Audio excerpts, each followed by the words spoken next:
तो भारत का 2026 का बजट आ गया है और आज हम इसी पर बात करने वाले हैं।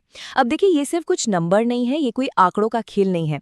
ये असल में वो प्लान है, वो पूरा खाका है जो ये तय करेगा कि अगले 1 साल में देश का पैसा, हमारा पैसा कहाँ खर्च होने वाला है और इसका सीधा सीधा असर हमारी जिंदगी पर कैसे पड़ेगा।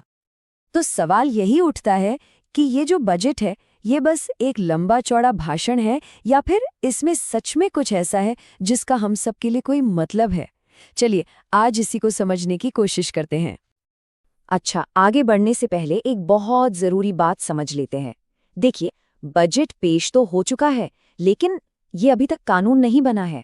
हाँ, ये सिर्फ एक प्रपोजल है, एक प्रस्ताव है जिसे अभी पार्लियामेंट से पास होना बाकी है। तो आइए देखते हैं कि इस प्रपोजल में आखिर है क्या। तो सबसे पहले एकदम बेसिक से शुरू करते हैं। ये बजट आखिर होता क्या है, इसे कौन और कहाँ पेश करता है, चलिए इस पर एक नज़र डालते हैं। इसे ऐसे समझिए जैसे हम और आप अपने घर का हिसाब किताब रखते हैं, है ना, कि भाई इतनी कमाई होगी और यहाँ खर्च करना है। बिल्कुल वैसे ही ये जो यूनियन बजट है, ये पूरे देश का हिसाब किताब है। सरकार इसमें बताती है कि पैसा आएगा कहाँ से और जाएगा कहाँ। और जैसा कि हर साल होता है, इस बार भी 1 फरवरी को हमारी वित्त मंत्री निर्मला सीतारमण ने संसद के सामने इसे पेश किया और बस यहीं से इसकी पूरी कहानी शुरू हो जाती है। चलिए अब आते हैं इस पूरे मामले के सबसे मजेदार हिस्से पर, नंबर्स, बड़े बड़े आंकड़े, क्योंकि आखिर में यही नंबर हमें बताते हैं कि सरकार का असली प्लान क्या है। तो सबसे पहले बात करते हैं आमदनी की। सरकार का अनुमान है कि इस साल करीब करीब 36.5 लाख करोड़ रुपए की कमाई होगी। अब ये पैसा आता है टैक्स से और बाकी दूसरे सोर्सेस से। हाँ, एक बात ध्यान रखने वाली है कि इसमें उधार वाला पैसा शामिल नहीं है। और अब बात करते हैं खर्च की। तो सरकार ने लगभग 53.5 लाख करोड़ रुपए खर्च करने का प्लान बनाया है। ये एक बहुत बड़ी रकम है और ये पैसा जाएगा देश के इंफ्रास्ट्रक्चर पर, जैसे सड़कें, स्कूल, अस्पताल और ऐसी ही दूसरी कई योजनाओं पर। तो अब एक चीज साफ है कि खर्चा जो है वो आमदनी से कहीं ज्यादा है और ये जो बीच का गैप है ना, इसी को फिस्कल डेफिसिट या राजकोषीय घाटा कहते हैं। और इस घाटे को पूरा करने के लिए सरकार को आमतौर पर कर्ज लेना पड़ता है। तो सवाल ये उठता है कि आखिर ये इतना सारा पैसा, ये 53.5 लाख करोड़ रुपए जा कहाँ रहे हैं। चलिए देखते हैं कि सरकार की टॉप प्रायोरिटीज क्या हैं इस बार।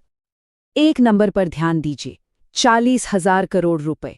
जी हाँ, 40,000 करोड़ रुपए। ये बहुत बड़ी रकम है और सरकार इसे एक बहुत ही खास मैन्युफैक्चरिंग मिशन पर खर्च करने वाली है।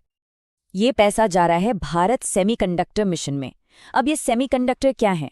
अरे ये वो छोटी छोटी चिप्स होती है ना, जो हमारे फोन, लैपटॉप, टीवी, मतलब हर इलेक्ट्रॉनिक चीज की जान होती हैं। तो सरकार का जोर इस बात पर है कि ये चिप्स अब भारत में ही बने। इसके अलावा और क्या क्या है? तो देखिए, इंफ्रास्ट्रक्चर मतलब सड़क, पुल वगैरह पर भी रिकॉर्ड तोड़ खर्च हो रहा है। 7 नए हाई स्पीड रेल कॉरिडोर बनाने का भी प्लान है। और इतना ही नहीं, दवाइयों के सेक्टर में देश को आत्मनिर्भर बनाने के लिए भी एक नया मिशन शुरू हो रहा है। अच्छा, बजट में सिर्फ खर्च की बात नहीं है, कुछ बड़े बदलावों की भी घोषणा हुई है। जैसे कि इनकम टैक्स के नियमों में कुछ बदलाव आ रहे हैं। छोटे छोटे बिजनेस की मदद के लिए एक नया फंड बनाया गया है और किसानों के लिए एक डिजिटल प्लेटफॉर्म भी है, ताकि उन्हें खेती से जुड़ी सही सलाह और जानकारी मिल सके।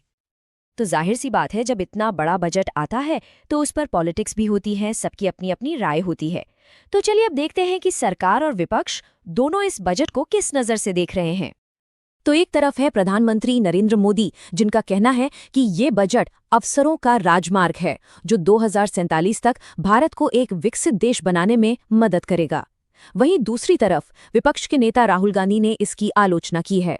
उनका कहना है कि इस बजट में रोजगार और खेती किसानी की जो असल समस्याएं हैं, उन पर कोई ध्यान नहीं दिया गया है।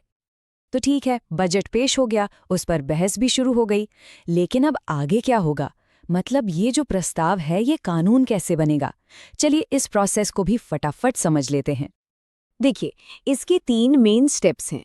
सबसे पहले अलग अलग मंत्रालय जो पैसे की मांग करते हैं, उस पे संसद में बहस होती है, वोटिंग होती है।